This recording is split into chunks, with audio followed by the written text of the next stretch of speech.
Isso daqui é a tampinha do meu batom, mas também é o tamanho de um pellet de urânio, que produz energia equivalente a 1 tonelada de carvão.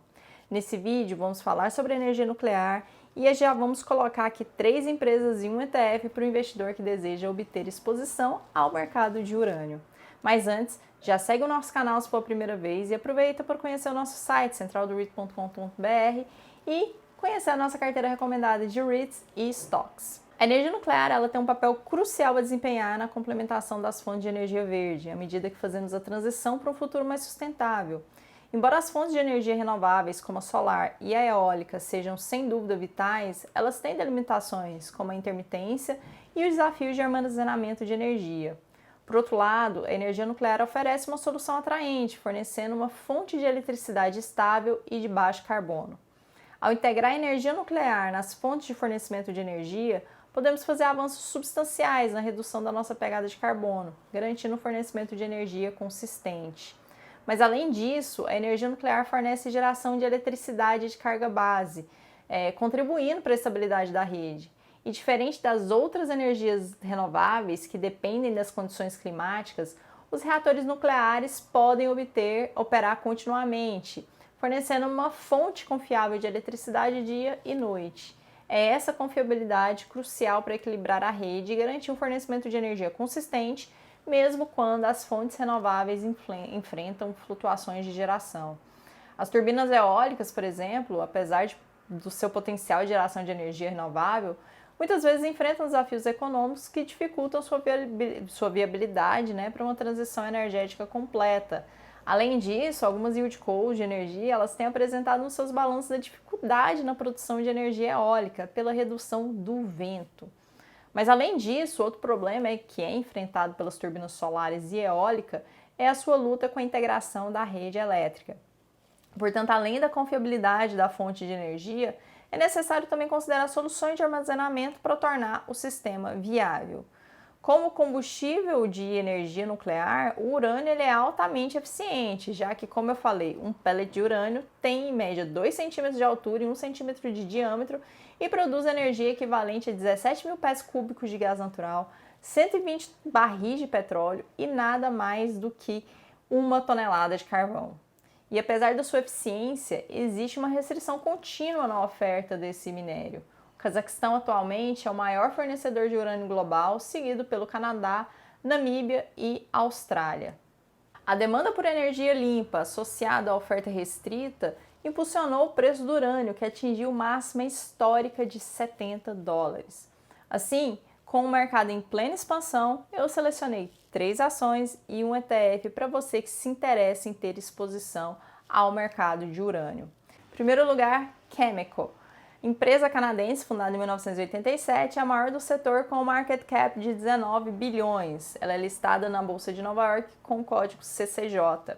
A Cameco opera através de 2 segmentos, que é o urânio, moagem, exploração, mineração, e também serviço de combustível, que entra ali refino, conversão, fabricação de concentrado de urânio, etc. A empresa possui participações em 3 minas de urânio nível 1, bem como várias minas de nível 2 e minas emergentes. Sua maior mina é o McArthur River Lake, no Canadá, no qual ela tem participação de quase 70%, e suas reservas comprovadas e prováveis para sua participação estão em cerca ali de 275 milhões de libras. Ela possui também quase 55% do lago Seagar, no Canadá, com uma participação ali de 84,4 milhões de libras, e uma participação de 40% como a joint venture numa mina no Cazaquistão. A CCJ vende seu urânio por meio de contratos de longo prazo. Seus contratos geralmente têm preços de base ou preços relacionados ao mercado anexado a eles. Os contratos de base aumentam ao longo do tempo, enquanto os preços relacionados ao mercado são baseados em preços no momento de entrega e geralmente incluem preços na alta ou na baixa, então incluem essas flutuações de mercado. A CCJ ela tem tentado obter mais contratos a preços baseados no mercado, justamente devido a essa alta nos preços futuros do urânio. Então ela está buscando se beneficiar desse aumento dos preços do urânio. Mas ela ainda tem muitos contratos a preços de base, então devido a esse mix de contrato ela ainda vai seguir aí, provavelmente com taxas à vista. Nos últimos 3 anos, a Cameco viu sua cotação crescer 63%, sendo que só no último ano foi de 43%. segundo lugar na nossa lista, também uma canadense de desenvolvimento de urânio, é a NextGen Energy, código de negociação NXE. Conta com um balanço forte, com participação de 34% na ISO Energy. O principal ativo da empresa é o projeto Rook I, que tem um tamanho e grau bastante impressionante, tornando o único no mercado de urânio. A maior parte do valor da NextGen é justamente desse projeto Rook I, e ele é o maior projeto de urânio de alto nível em estágio de desenvolvimento do mundo. Ele é localizado na porção ocidental da Bacia de Athabasca, no Canadá, e ele tem 257 milhões de libras de recursos de urânio medidos e indicados, com um grau de 3,10% de urânio. Nota-se que a porção de alta qualidade, que é cerca de 60% dos recursos medidos e indicados, tem um grau de urânio substancialmente maior, 17%. O ativo é altamente estratégico e acabará por ser desenvolvido, mas ainda não foi.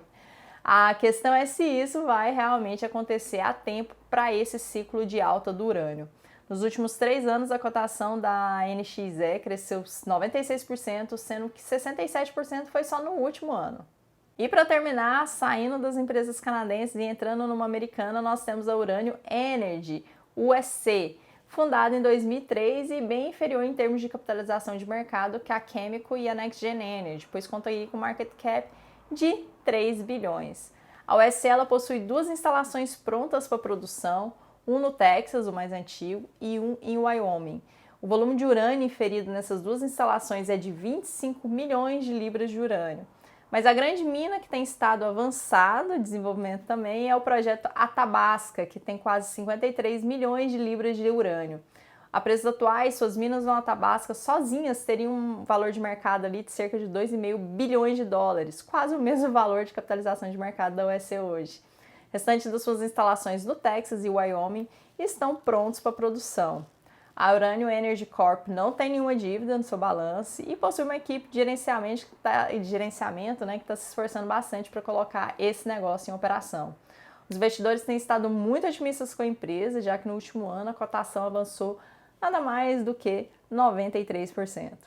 E para finalizar, se você deseja aí não investir apenas em uma empresa de urânio, mas deseja diversificar um pouco a sua exposição, nós temos também um ETF, o Global X Uranium ETF, URA, código de negociação, que possui cerca de 2,85 bilhões em ativos sob gestão. O ETF conta com 52 ativos, sendo que o top 10 representa 64%. A Cameco, maior empresa de extração de urânio, é a maior participação do ETF, com 21,27%.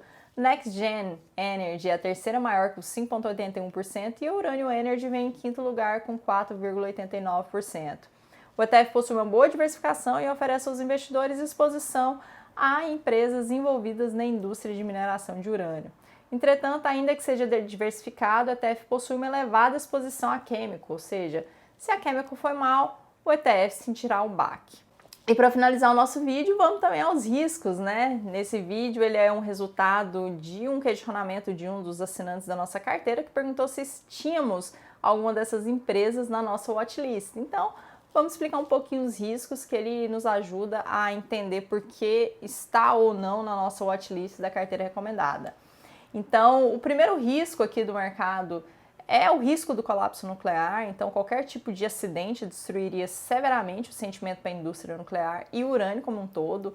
Após o desastre nuclear de Fukushima em 2011, o Japão fechou temporariamente todos os seus reatores nucleares. Isso fez com que um enorme suprimento um suprimento secundário de urânio inundasse o mercado e deprimisse severamente o preço do urânio. Eu vou falar um pouquinho que esse suprimento secundário ele também entra como um risco dessa tese de alta do urânio.